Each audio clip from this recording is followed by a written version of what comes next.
अस्सलाम वालेकुम नाजरीन, ग्लोबल खबरनामे में आपका खैर मक़दम है। सबसे पहले नजर डालते हैं आज की हेडलाइंस।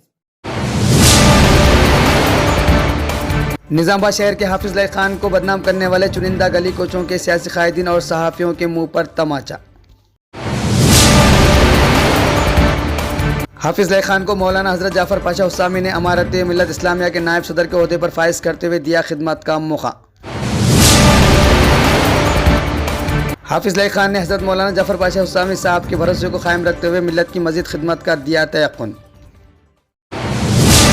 नाज़रीन, अब नजर डालते हैं तफसील। वतुइज़्ज़ु मन तशा वतुज़िल्लु मन तशा। अमीर मिल्लत इमारत इस्लामिया हज़रत मौलाना जाफ़र पाशा साहब की दूर अंदेशी को सलाम। मुल्क के मौजूदा हालात जो मुसलमानों के लिए दिन ब दिन संगीन होते जा रहे हैं, इन हालात में एक तरफ मुस्लिम क़यादत तो दूसरी तरफ मुल्क के नामवर उलमा को निशाना बनाया जा रहा है। इसी सिलसिले के कड़ी शहर निज़ामाबाद के एक आलम दीन हाफिज़ मोहम्मद लई खान की तरफ भी दिखाई दी। निज़ामाबाद शहर के चंद नाम निहाद गली कोचों की मुस्लिम क़यादत व नाम निहाद सहाफ़त RSS की इस मिशन को आगे बढ़ाते हुए शहर निज़ामाबाद की मशहूर व मारूफ शख्सियत आलम दीन हाफिज़ मोहम्मद लई खान की 20 साला मजहबी, समाजी व मिली खिदमत से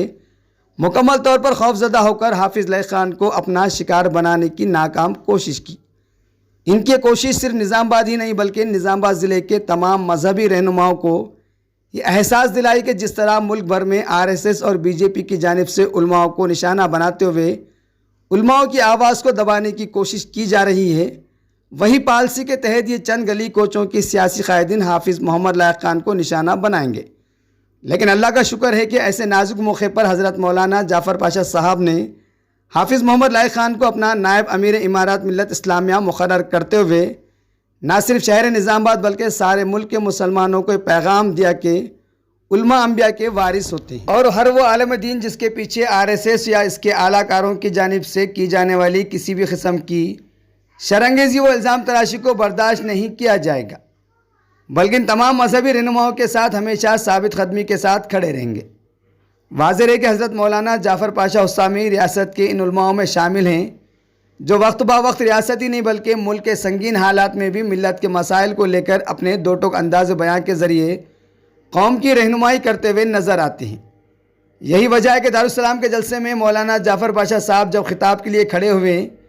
तो हिंदुस्तान की सियासत का मशहूर चेहरा जो एक सियासी पार्टी का सरबराह होने के साथ साथ मौजूदा MP भी है, इसने मौलाना के खिताब से पहले बड़े ही जोश के साथ फ़लस्तीन जिंदाबाद के नारे लगाते हुए मौलाना जाफ़र पाशा साहब का इस्तकबाल करता हुआ दिखाई दिया।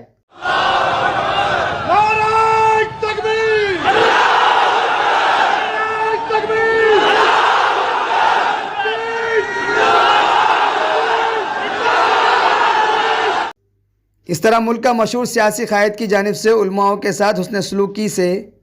निज़ामाबाद शहर की चंद गली कोचों के नाम निहाद सियासी और सहाफ़ी कायदीन को अब ये एहसास हो जाना चाहिए कि हम अपने आखाओं को खुश करने के लिए जो उलमाओं के साथ नीच और गिरी हुई हरकतें कर रहे हैं वो अपने जलील हरकतों से बाज आ जाएं, वरना तालीम याफ्ता और एहसास रखने वाले माशरा इन नाम निहाद सियासी कायदीन को हमेशा अपनी नज़रों से गिरा कर देखेगा। हाफिज़ लई खान ने कहा कि मैं मौलाना जाफ़र पाशा साहब की सरपरस्ती में इंशाअल्लाह माजी की तरह मुस्तकबिल में भी बेबाकी के साथ अपनी खिदमत को जारी रखूँगा। जैसे ही खबर आम हुई, रियासत तेलंगाना के मुख्तलिफ अजला जिनमें निज़ामाबाद, निर्मल, करीमनगर के अलावा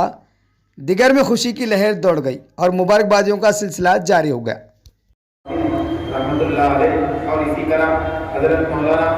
हमीदुद्दीन हाफिज़ हुस्सामी साहब रहमतुल्लाह अलैह यहाँ से मिल्लत इस्लामिया को मुखातब फरमाते थे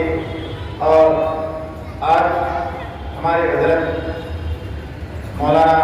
हुस्सामुद्दीन साहब सानी हाफिज़ हज़रत मौलाना जाफ़र पाशा साहब दामद बरकातुहुल आलिया उसी मिशन को लेकर आगे चल रहे हैं। मेरा हज़रत से एक अरसे से ताल्लुक़ है और मेरे मिजाज को समझते हुए हर बात को आप बिला तकल्लुफ़ सुनते भी हैं और हिदायत भी देते हैं। हज़रत का हुक्म हुआ, मैं यहाँ पर हाजिर हुआ हूँ। वैसे जो जिम्मेदारी नायब अमीर अमारत मिल्लत इस्लामिया की जा रही है, ना मैं उसका अहल हूँ, ना ही मेरे अंदर ऐसी कोई خصوصیت ہے، نہ کوئی صلاحیت ہے، نہ ہی صالحیت ہے، یہ صرف حضرت کا بڑکپن ہے اور ان کی شفقت ہے اور ان کی عنایت ہے جو مجھ جیسے گنہگار سے یہ کام لینا چاہ رہے ہیں۔ میں اس موقع پر حضرت والا کا شکر گزار ہوں اور حضرت کے مشن کو آگے بڑھانے کے لیے ہم کو اس کا حصہ بنایا ہے۔ میں حضرت کا اس موقع پر بہت ہی دل کے امیر گہرائیوں سے شکریہ ادا کرتا ہوں اور جس توقع اور امید کے ساتھ آپ نے مجھے جو ذمہ داری سونپی ہے پوری کوشش کروں گا کہ انشاءاللہ اخلاص کے ساتھ جتنا ممکن ہو سکے حضرت کے مشن کو